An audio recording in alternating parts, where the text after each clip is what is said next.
Hey everyone, welcome back to another Kitecast episode. We have a real treat today. We have a return guest. I think Evgeniy has been on the podcast with us 3 times now. Third time's the charm, perhaps. Yeah, maybe something like that. I think so, right?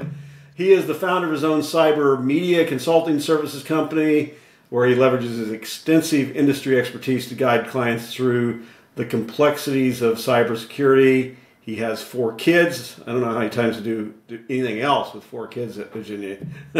Has 2 twins on top of that, right? He is a co-founder, in addition to being a co-founder of 2 popular podcasts, one which is focused on cybersecurity, architecture, and others focused on cyber insights for business leaders. He's also a board advisor for the Canadian Cybersecurity Network, which is the largest technology group in Canada. He co-founded, which is really interesting, this snowboarding event that takes place every winter now. I think you've done 2 of them now, if I remember correctly. And I think you're doing something in the summer even, which is a great networking opportunity. Bikes and hikes was really, really nice. And now starting planning for the next winter one. So everyone get your snowboards out, your skis. And skis. Exactly. So we're going to talk today about your brand new book, which some of our audience may have checked out. If you haven't, you can go to Amazon and you can purchase a copy after we get done talking about it. Yeah, there you go. Architecting Success, the Art of Soft Skills in Technical Sales. Act to sell more. So, as a starting point, what gave impetus, Evgeniy, to the book to begin with? What one, why did you decide to write a book, and why did you pick this topic? I think it's a very good question, and as we say, cybersecurity, and I think it's a combination of stuff. I talk a lot about building blocks, and in this case, it was very, very similar. I was thinking quite a lot about the difference and the changes that happened to the sales engineering on the vendor side, how they evolve and change, become more complex. In the same time, I really saw a problem, even in my own consulting, in a company when I was working for, that it's not easy to outcome what you have in your mind and your ideas in a very simple and business language as well. In the same time, COVID happened, and we just lost this physical space. We just lost this ability to see the room, to connect with people, understanding and reading the room. All this was a combination to write a book or write something. And then the next part was a challenge, because I'm not a writer. I'm a much better speaker than a writer. And it was almost a challenge to myself, because I always tell people, if you want to improve soft skills, for example, one of the things you need to figure out what to improve, or can figure out what to improve, is to do the stuff you don't like to do.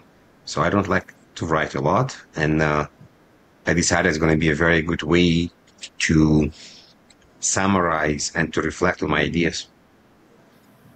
Yep. Well, soft skills, it's good you brought that up. That is one of the questions I have for you. Chapter 3, there's a bunch of stuff on soft skills in particular, and then in some other sections. Well, in fact, there's an appendix, we'll talk about that in a minute, that has a 30-day, 60-day, 90-day, 120-day plan around building your soft skills.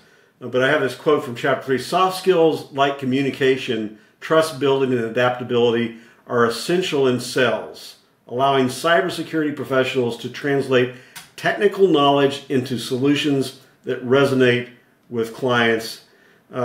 With that as in the background, what are some of the specific soft skills that you believe are most critical for success in cybersecurity sales? I think it's majority of sales, not just cybersecurity, SaaS and IT, but because of our domain is still cyber. So there's definitely a couple of them. Is this ability in the first ways to connect. And this connect part requires quite a lot. It requires you to, in the beginning, even a bit later, to listen, to adapt, to read the room, to do the research, to understand from where to start. But the adaptability part, I think it's very, very important. You join a meeting and you have agenda in your mind and you want a point you want to cover and you have a way how you want to start the meeting. But you maybe start the meeting and the other person just realize they're on vacation, or they're near the sea, or they're somewhere else, or they're on the phone. So you can change and adapt to what you see right now. And basically start talking to what's happening right now, to create a conversation that's relevant to what's happening right now, to find the hooks or create a reverse hook to do this. So this is number one. And then it's become like a metric inside metrics, because you connect first, you establish some minimum rapport. The other person right now want to talk to you. They maybe like your energy, they like your enthusiasm, they understand that you're very passionate about what you do. And then you're going deeper. You need to make sure you're providing the information they need. You need to make sure you're teaching them or you're providing what they need and in the way they want. If they want to read a PowerPoint, look at the PowerPoint. If they want to look at a demo, you want to talk about it. You want to understand what ways they learn and what ways they consume the information. Later on, you definitely want to start guiding them and also want to be guided by them to understand what is the best way to do business to them. It will be in the way and they not just understand, but will be the most beneficial for the company. They maybe have a lot of legal problems or a lot of legal documentations you need to do. If you not ask this in advance, it's not going to go anywhere. You maybe need to understand if they need help with business plan or some other things. So now we're opening up to vulnerability and guidance. So we are guiding and we're looking for guidance as well. And why vulnerability? Because now we need to open up and ask for guidance. What if we say, no, we don't need any guidance? What if we open up later on and ask to understand, just to be on the same page, is this a budgeted initiative? Are you guys planning to buy this year, next year? It's all part of vulnerability, but also important part of being a salesperson. Yeah, those are some great recommendations. We've both been on sales calls before where the salesperson had not done their homework and they're trying to put a square peg in a round hole or vice versa, and it's never going to fit, and it's just an irritating process and a waste of time for both the vendor as well as the customer they're trying to sell to. And like, just do a POC. Like, wait a second, what POC? What, are you just wasting more time for everyone, you know? Exactly. We did a POC for no reason, proving something out that no one cared about. So this, to just loop back to this plan that you have at the back of the book around building out your soft skills. Can you kind of walk through that? What do you need to do in 30 days if you're working to develop them? What do you focus on for 60 days, 90 days, and then 120? And why 120? Was it just an arbitrary number you picked out, or you wanted like a 4-cycle process that you needed to break? I had enough stuff to do, so this is why I picked 4. And the idea came, when the CISO start, what do you do 30, 60, 90 days, or some other executive starts, so I want to kind of follow this idea as well. And as many new things you're doing, it just takes time. And we have kids, we have daily life, we have work. So if I could just pack you to learn everything in 2 weeks, it's not going to happen. And many of the things, the soft skills, just takes time to adapt and become part of our life. And if I tell you go and present on a big conference, you may only be able to do it in 2-3 months, or maybe even a year. You don't really know. So this is why it takes time. While the current plan called SSDP, Software Skills Development Plan, you are welcome to go on the website, or you find it in the book as well. You're in cybersecurity, you got to have an acronym that goes with it, right? Of course, of course, of course. It's right now almost like a 0 and 1, so it's basically only one way to do it. But I got some requests and ideas to do an adaptive one. So you're doing a quiz, ask you 15 to 20 questions, and create a plan for you that's more dedicated to the type of person you are, and already on the skills you have right now. And really stuff, there's active listening, engaging conversation, understanding feedback, understanding how to improve your voice, understanding how to improve your video surrounding, have a better mic, issues with recording like you just had right now and we're fixing on the fly, use of teleprompter, how to ask questions, how not to ask questions, when to use open-ended questions, closed-ended questions, all the good stuff are in the book.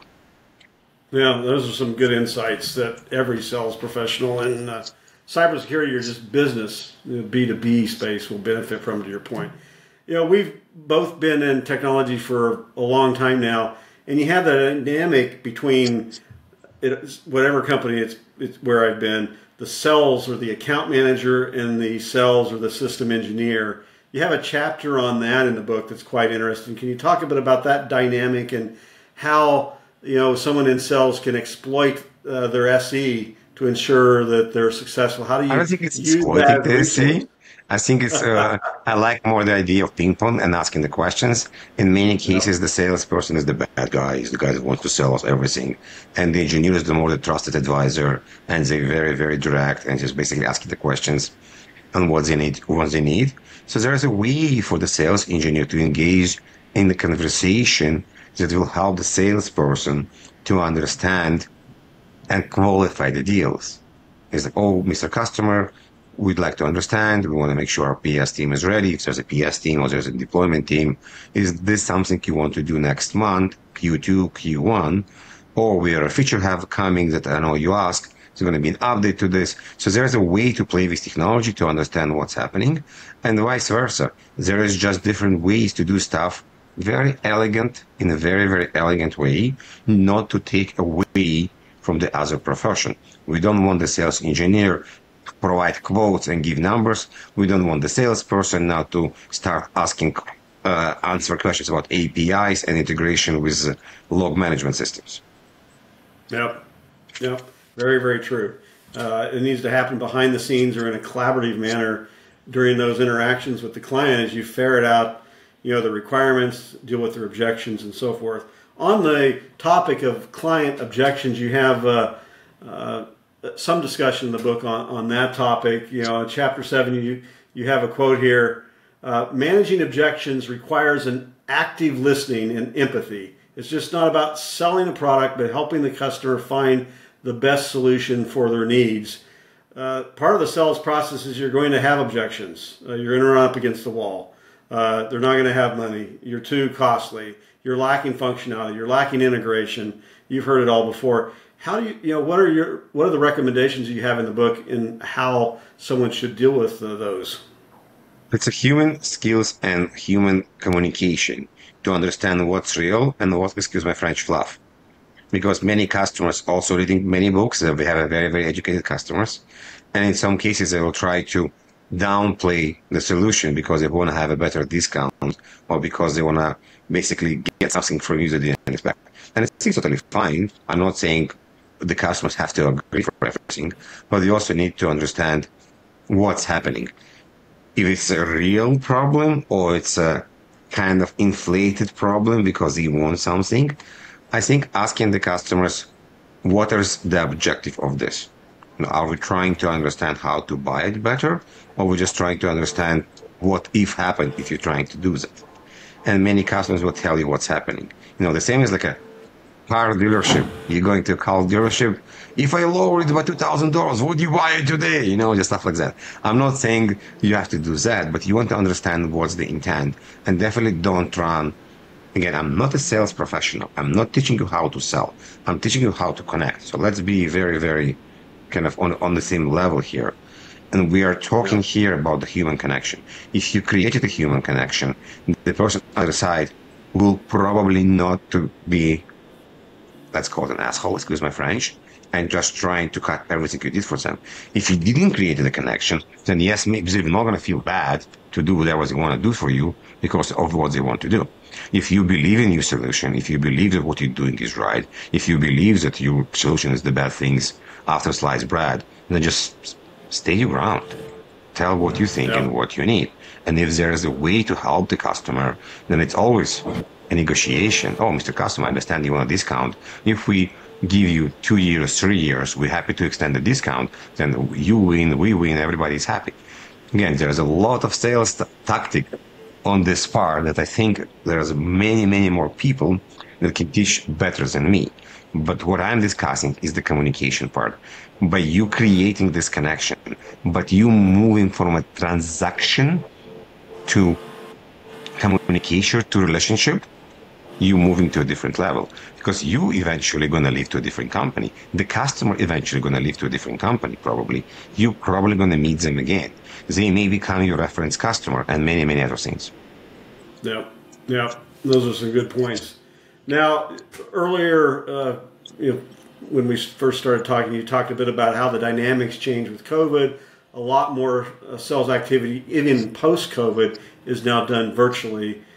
You have some discussion in the book around how to be effective in those virtual environments. What are three or four key recommendations you have on that front. So one thing about working very remotely is the same you're working in the office. What I mean by this, you need to spend money and you need to spend time and effort on how you look. Don't put a baseball hat because you don't want to do a haircut, for example. If you want to use a baseball hat because you represent a brand better, different story. But if it's just because you're lazy, it's a different story. Don't be without video because, again, you don't want to people that see your background. So tighten up your background or put a virtual screen. I'll show you a trick. Use a green screen. Or you get a Kitecast screen, right? Use a green screen if you need to, because this way you're going to have a much better way and outcome. Put some money in the camera, put some money in the microphone. I use teleprompter right now. So you have a way that I'm talking right to you because I'm looking right at the camera. If I need to present and look something, it's still going to be here. So all this stuff are important. This is one part.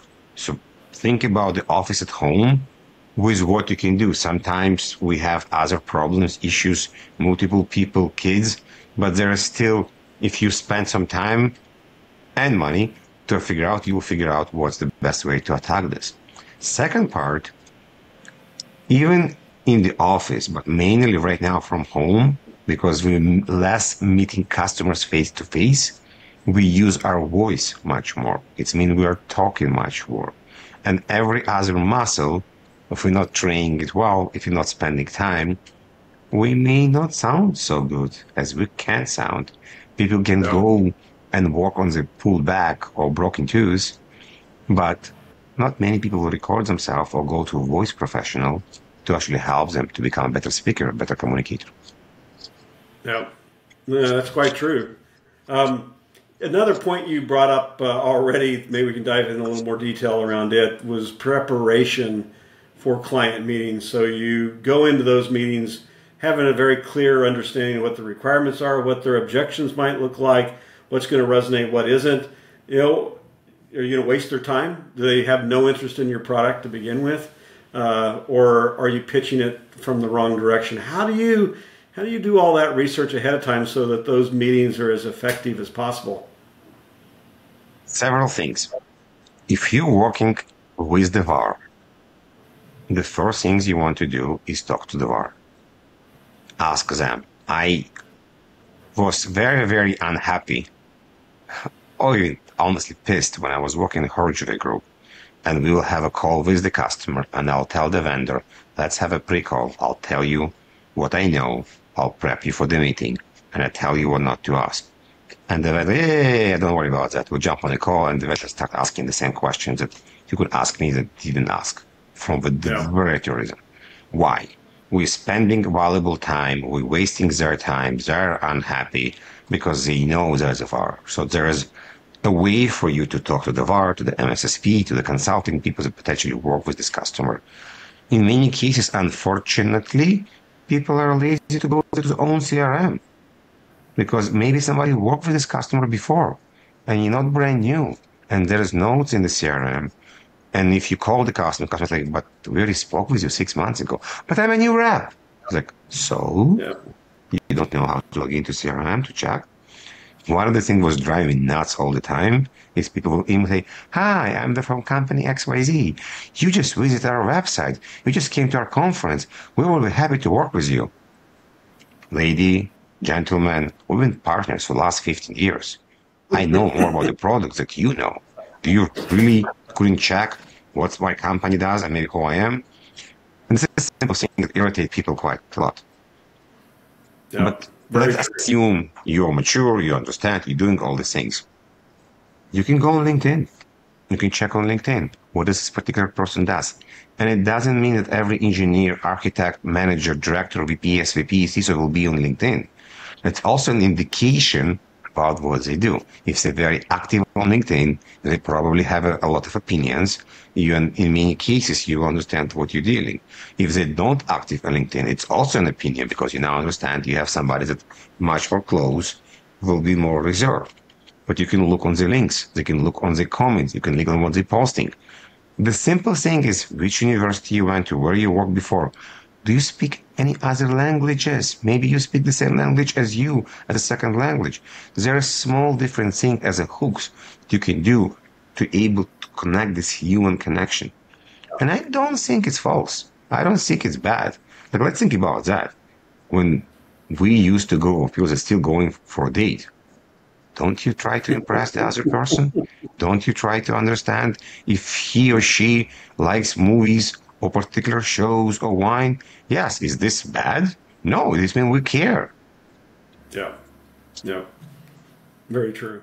All right. The elephant in the room. We can't have a call about anything nowadays without talking about, you guessed it, artificial intelligence. You have a bonus chapter in the book on AI. I pulled out a quote here, which I thought was interesting. Emerging technologies such as generative AI are reshaping workforce demands, and employers are placing greater emphasis on soft skills.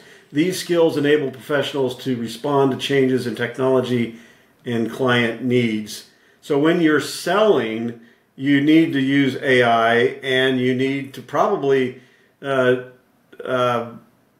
make it visibly apparent to the person you're selling to that you actually understand what's happening in the AI universe at the same time. I know I've interviewed folks over the past year, and I've asked them how they're using AI personally or in their professional lives. If they're not using it, then my recommendation is punt on that particular candidate to the hiring manager. Same thing from the perspective of a vendor who's approaching me. What lessons learned have you seen on the AI front, and what do you talk about in this bonus chapter per se? So this bonus chapter is talking about evolution and a future that the way I see it. It was actually an interview with a friend of mine, Mike Kruger, that we kind of brainstormed together. His idea was to start this about what's going to happen with AI and sales process. We're not talking about right now about how you use UI in your security company, vendor, or how you help AI to reshape your document or your resume. We're talking about particular sales and buyer process.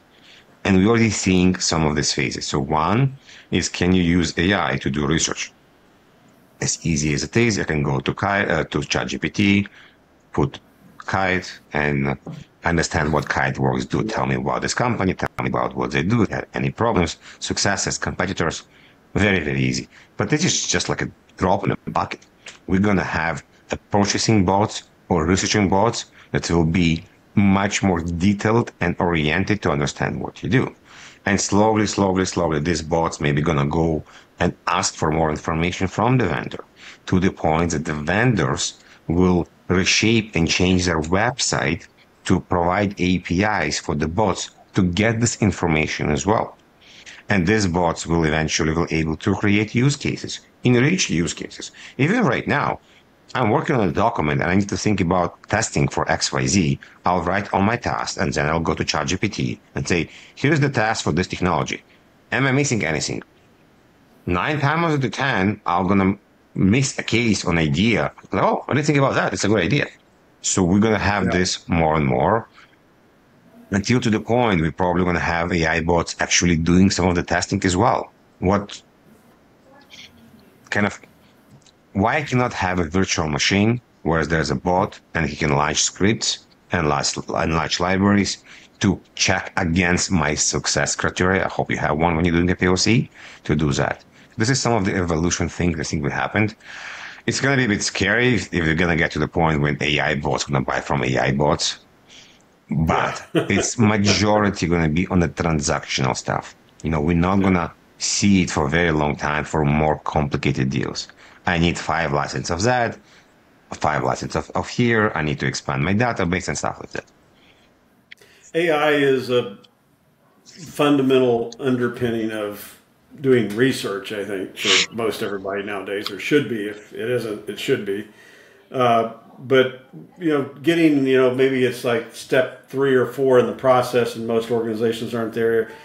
But do you foresee that we'll be using AI to understand, you're talking to me, Patrick's personality profile, so you know what resonates with me, what doesn't resonate with me, so you don't go to the latter, you go to the former, right? You're going to talk about stuff that is going to connect with me, and you're going to use engagement channels that would connect with me, which might work perfectly well for someone else who has a different personality profile.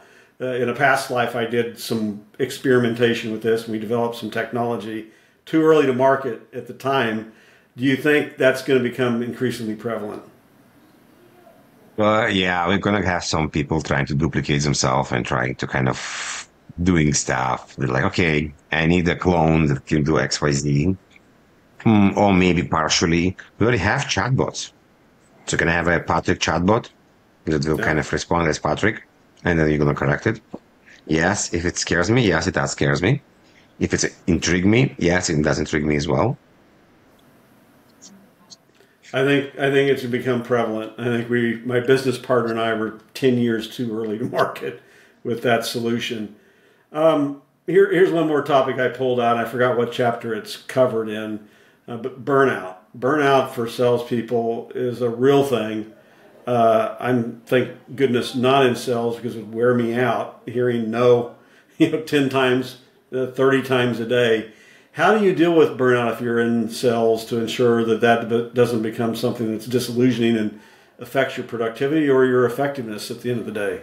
So burnout is definitely quite interesting because the idea came from like how do you connect burnout to soft skills? And the idea came that I want to be present. If I'm an amazing human being, very, very smart, I can sell, connect, demo, everything you want me to do, but I just cannot not hear. My head is in pain. I didn't sleep well. I'm tired all the time. I'm moody all the time. I'm angry all the time. I'm afraid, scared, whatever it is. So everything else is no longer relevant from a variety of reasons. And burnout, I make an analogy of a car. If we're doing maintenance to a car all the time, then we have a much better kind of statistics that the car will run better. We're not waiting until everything will break down. And the same as human body. We want it to feed it well, give it good food, exercise the body. Brain, maybe not take 25 calls a day, maybe take 16 calls a day, understand the productivity, quantity over quality, in some cases, what are the metrics, what we're trying to achieve, to actually do many of the things. I called there about something we call mini snacks or exercise snacks. It's like, hey, you have 2 minutes, go do some push-ups, go do some sit-ups. Just kind of move your body. There's ways to incorporate health and incorporate holistic view for us that we can be present, we can be happy, and we can do our work. Yeah, no, those are good recommendations. I guess I need to be doing more push-ups and setups between meetings, perhaps.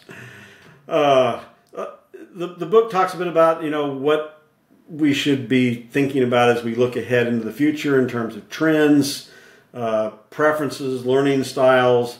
What do you talk about in the book around? What's that future look like from a sales standpoint? Because today's environment for sales and B2B in the B2B space is much different than it was even during COVID, certainly before COVID. Where are we going to be in a couple years from today? I don't have a crystal ball. I don't know where we're going to be. I hope we're going to have a combination between virtual and physical. We're definitely going to stay with virtual. I think we're going to have more automated demos. I don't think people are going to go and do demo all the time. I think the customer can go and get the information in the ways they want to get information. We spoke about this today, and this potentially could be getting a demo, looking at what they need, pushing the information, and when they're ready, then talking to the sales team and the engineer team to understand more what's happening. Yeah, that's certainly true. 70% of most deals don't engage an actual sales rep until the very final stage of the sales or the buying cycle, right, today. That was certainly not true 4 or 5 years ago. It was headed in that direction, but it's increasingly prevalent. What my Christmas wish will be? The legal and compliance will be easier. I hope so, Yeah. There's so much time wasted on this part. There's legal, compliance, third-party management. You can potentially have the customer be in love with your solution in a few weeks, and then you can spend months on making sure all the lawyers are happy with something. Yeah, that's good. That's quite true. You're spot on there. So, Virginia, anything else in the book? I mean, there's a lot. It's 150 pages of great suggestions, recommendations, and so forth. Anything that I may have missed that you think would be relevant to our audience? Yes, definitely. There's two things I recommend. One is voice. Work on your voice, record yourself, learn how you can become a better presenter. We touched a bit about this. And the second part, we actually don't have fear training or how to overcome fear training in the industry and in general as well. So coming back to you're an amazing human being, blah, blah, blah, you can do everything. What if you need to present to a very, very big meeting with a lot of stakes involved? And like, hey, this is very important. We have all the C-level people. We need to make sure we nail this out of the park because we want to close the deal. And then everything you know and learn, you forgot because now there's a lot of pressure on you. How do you work with yourself? How do you overcome the fear? How do you slow down? How do you focus? How do you forget and actually understand exactly what you need to do, what to deliver, how to connect, how to use your voice, how to use your slides? It's a technique. We are trainable human beings. We can do that. There is stuff and tools that can help us. Those are good suggestions, certainly. Thanks for calling those out. So we hopefully have the audience interested in getting a copy of your book. Thank you. They can pick one up, I assume, on Amazon is probably the easiest way. Amazon is the easiest way. Fortunately enough, my name is quite unique, so just put Evgeniy Kharam, connect me on LinkedIn, get the book. Feel free to ping me. We just released the e-version as well. No audio version for now. We'll see. We're still debating if we're doing the audio version or not. And you mentioned there's a way to take an online assessment. Is that done off of your website? I'm working on this right now. If you go to www.softskilltech.ca.com, softskilltech.ca.com, you can register it. I'm working on the best way to do it. It's a software challenge, not a soft skill challenge. So we're working through this. That's funny. And if someone wants to engage with you directly, they can do so LinkedIn. on LinkedIn. Evgeniy Kharam, M like Mary. Connect to me LinkedIn. I usually connect to people. I like to talk and help people if I can. Please don't try to sell certificates or anything else that I need to pass because of something. No, definitely. Well, Evgeniy, it's always great to talk to you. Folks, go out and buy a copy of his book, Architecting Success. We appreciate our audience. As always, you can find other Kitecast episodes at kiteworks.com/Kitecast. Thanks a bunch. Have a great day. Thank you very much.